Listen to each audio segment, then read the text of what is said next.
Well, what is the Masada? Obviously, you can tell by looking at this thing, it is a polymer striker-fired pistol in, of course, 9mm. No, for my 10mm fans, it's not a 10. It's not the best millimeter in the world.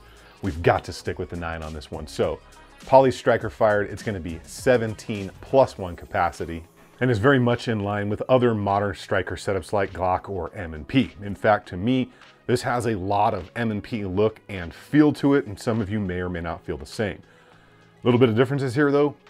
This is fully ambi, so from the slide stop, slide release to the magazine release, you get ambidextrous control, so my lefties are getting some love out there, finally, which they need and deserve in this world because they often get left behind. You get a decent texture on the grip. I do wish there was a little bit more of that texture to go around. Great serrations on the front and the rear of the slide, which are very usable. A threaded barrel from the factory, so suppressor, comp ready, whatever you want to throw on there. Tall optics ready sights that are metal. That is such an improvement over a lot of the plastic things that come on pistols from other brands. It's got an okay trigger, and it is based on a chassis system, much like the SIG P320, the Beretta APX, the AREX, I think Stogers, and several other pistols that now have chassis designs, which are very cool. It does have a very low bore axis with pretty good ergonomics, and angles feel like a more neutral grip angle if you're into that, which I am. The overall design of the pistol, it's solid. It has a really good, clean feel to it while you hold it in your hand. Now, before we get into that full spec sheet, I want to give a huge thanks to my Patreons because they made this video possible, because the IWI Masada Tactical was purchased with Patreon funds. So thank you. I love all of you guys. And for everybody watching, give them some love in the comments. Now, how about some spec sheet music?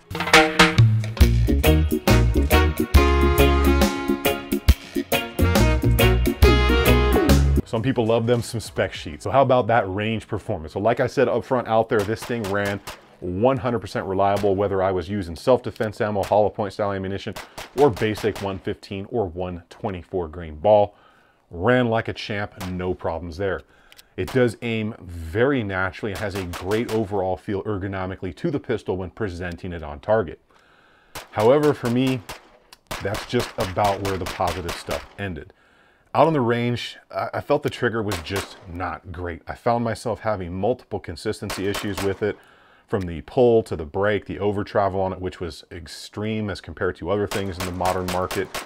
And also the magazine exchanges were just a tough day out there.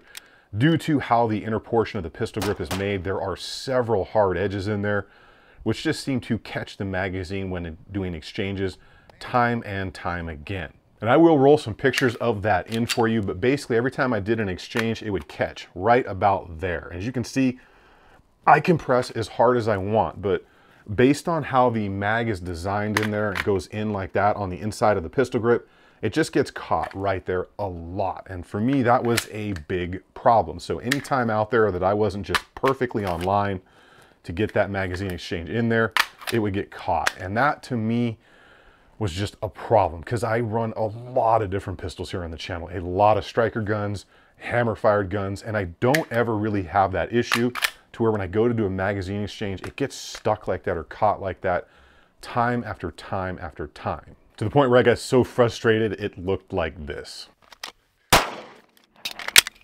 Man, that mag weld just every time. So right here, it's just the worst. I mean, if you're at all off, I mean, you can't even jam it in there. That has to be like the worst designed mag weld ever. Now, one thing I want you to keep in mind throughout this is my experience, and there are a ton of other people out there that have done videos on this thing. But I just had a different expectation for the Masada based on what I had seen and heard from other people. But remember, not everything fits everybody, so please bear that in mind as we go throughout the video. One of the other things I noticed out on the range was every time I was doing a course of fire, if it was more than 3 rounds, it felt like the magazine was actually dropping free and then locking back in and dropping free, to the point where it actually caused me to pause and like drop the mag and reinsert it. Well, see, it got caught again. And reinsert the magazine because I didn't know if it was actually coming loose and I'd pull on it and it wouldn't, or if I was activating the magazine release, or if it just felt really loose. So that was another thing that this pistol seemed to experience that most of my other striker rigs never gave me that feeling. The last thing I noticed on the range that gave me some problems was that magazine release. So it is ambidextrous right there, as you can see. But every time I would go to activate that, it's just like that. I cannot activate it because based on the size of my hand, I end up putting offhand pressure on the opposite side when I'm trying to activate it. So what that caused me to have to do was completely break my grip like this to be able to get the magazine to drop free, like that. Again, that's not something I have to do with other pistols, and generally once I get out there with a striker gun, I can pretty much just run it. So for me, that was a little odd because I have other pistols with ambi controls, and I didn't experience that. Everything from the AREX stuff to the FN pistols, and some of them, obviously, the paddle release stuff like the H&Ks. And personally, for me, I think that is completely based on the size of my hand as compared to the size of that pistol, because as you can see, my hand pretty much swallows that thing up. And that can cause some issues with controls, which is why I always say test these things out if you can prior to purchasing. Now, as far as the trigger goes, we're going to take a good look up close at that because you really need to see it up close to understand what the take up, the break, and that amount of over travel, which to me seems excessive to other triggers, because dare I say it's worse than a factory Glock trigger. All right, we're going to do a good up close look at the Masada Tactical trigger right here, do some pulls, and talk about my feelings with this trigger. So you have a standard trigger shoe safety, which does go all the way flush, so it's got a decent tactile feel to it. It is curved. Here's your wall. You've got a pretty decent amount of creep, and then it will break. Reset's pretty long. It is very tactile and audible. There's your take up, reset, and there's your creep and your break. So what I want you to pay attention to now, though, is going to be the over travel. So up right there, it might be a little hard to see, near the top of that machine work, there's a little dot that I'm using as a reference point. So I'm going to hold this trigger, I'm going to break it, and then I'm going to show you how much over travel there is. So here's our break, and then you can see all of that additional movement.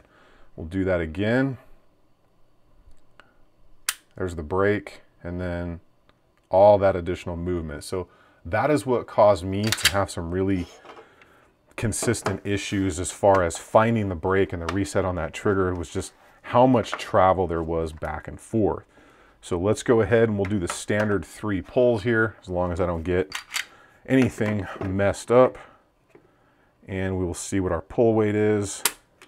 All right, first one came in at 4 pounds 5 ounces. We'll enter that.